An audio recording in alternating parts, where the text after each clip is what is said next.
worth of urgently needed aid to Ukraine, from ammunition to advanced air defense, from the US to Ukraine, paid for by allies. And more packages are coming, and I want to urge all allies to contribute to this and other initiatives that provide vital support to Ukraine.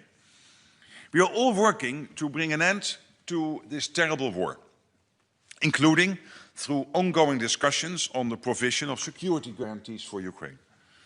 The foundation of Ukraine's security is Ukraine's own armed forces, which NATO is already actively supporting, including through our command in Wiesbaden. And to complement Ukraine's forces, the US and numerous others are working to design security guarantees that will ensure that once there's peace, Russia will never ever again attempt to violate Ukraine's sovereignty. We know and we agree that Russia remains the most significant and direct threat to Euro-Atlantic security. So we must remain vigilant, invest more in defense, expand defense industrial production on both sides of the Atlantic, and continue to support Ukraine. President Karis, dear Alar, thank you once again for Estonia's strong commitment to NATO, to our shared security, and to our transatlantic bond. Estonia can count on NATO, and I know NATO can count on Estonia. The floor is yours. Thank you. Ladies and gentlemen, good morning. And thank you, Mr. Secretary General, dear Mark, for this warm welcome here in NATO and for our conversation today. First of all, I would like to commend the Secretary General for the personal role he played in ensuring that the Hague summit was a success. The decisions that we agreed to in Hague will make NATO military stronger and more ready to defend the whole alliance against the future threats of Europe. Estonia will do its part. We will spend more than, as we heard already, 5% on defense starting next year, and will do so in the years to come. We will invest money in pure military defense capabilities. I would also like to thank all allies that have made the same commitment and who have started to take practical steps in that direction. I look forward to seeing the first effect of NATO's stronger defense and deterrence posture going into the summit in Ankara. It is the only way we could keep the alliance and its defense credible. Mr. Secretary General, I would further like to recognize your active and effective leadership in recent months in forging consensus and mobilizing transatlantic and European support for Ukraine. The US-NATO Weapons Initiative, the PEARL, is a great initiative in this direction. Thank you for that. And I want to stress today that Estonia supports this initiative fully, and we will gladly participate in that effort. Estonia will continue to support Ukraine, defending their freedom. This year alone, we spent 0.3% of our GDP on direct military support to Ukraine. And our defense industry is increasingly cooperating with the Ukrainian defense industry. Ukraine deserves an end of the war, but we know from our own history that only a well-guaranteed peace can be enduring and lasting peace. That's why the Estonian government is ready to contribute with troops to a coalition of willing force to guarantee and eventual peace in Ukraine. We continue to participate in this planning. And finally, I would like to highlight that every nation of the world has a right to choose its freedoms, its future, and its allies. So does Ukraine. Therefore, Estonia will continue to support Ukraine in its path towards NATO membership, not only because it would be the best guarantee for a peaceful future for Ukraine, but also because Ukraine would make NATO itself much stronger and Europe more secure. Thank you very much for your attention. All right, we have a few minutes for questions. We'll start with Reuters here in the third row. Thank you. Andrew Gray from Reuters. Secretary General, tomorrow you're expected to participate in the meeting in Paris, precisely concerning the security guarantees you've mentioned. What do you expect from that meeting? And can you just give us an update on the state of the process here? How close are you to having concrete plans, or will you be looking at options? Where are you in the process? Yeah. And then for President Karis, we're picking up some concern on the eastern flank that this particular effort, a possible mission inside Ukraine, could come at the expense of security on the eastern flank.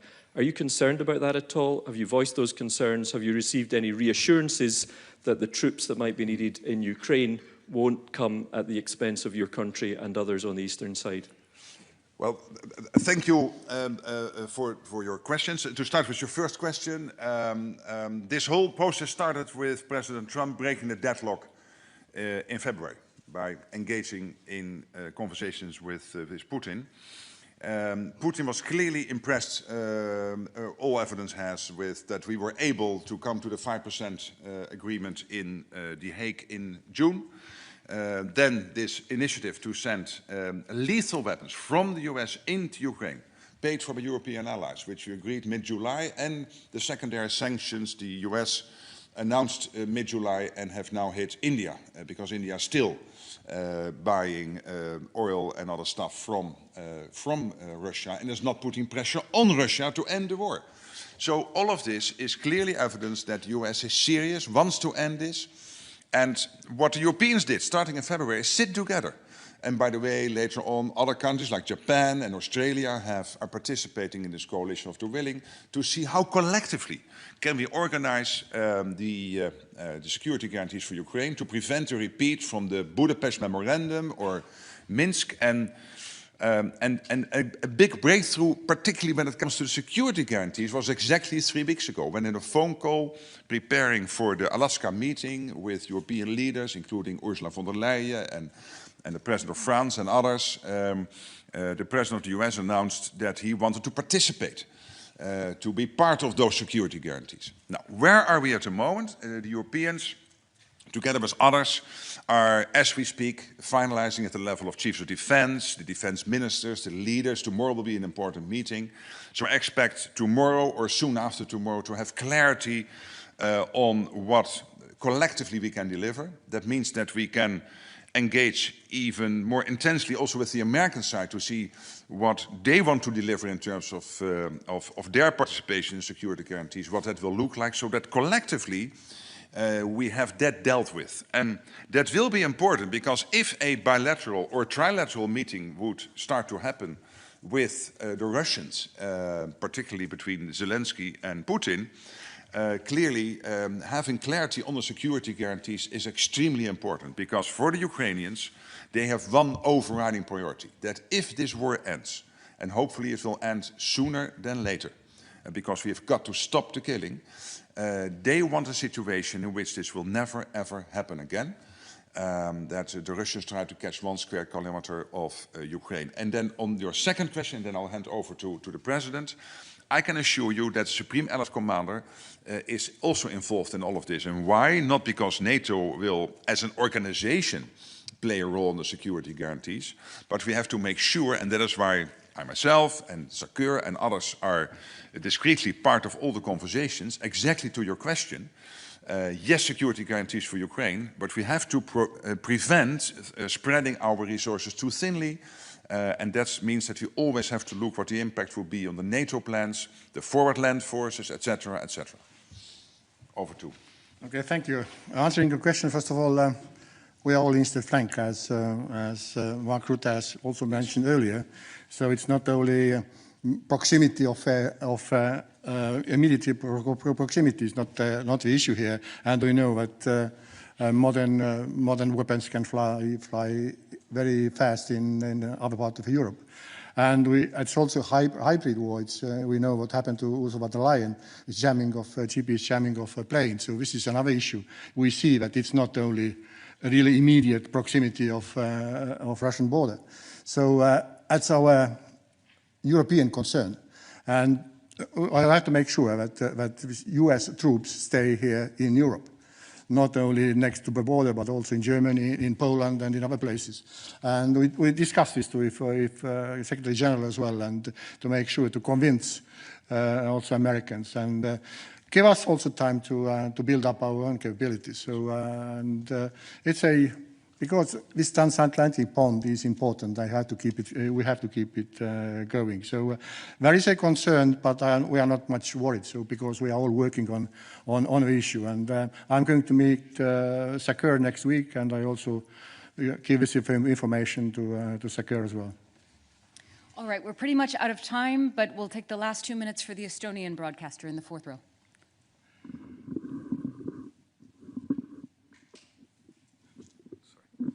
Hello, Joachim Clementi from the Estonian Public Broadcasting.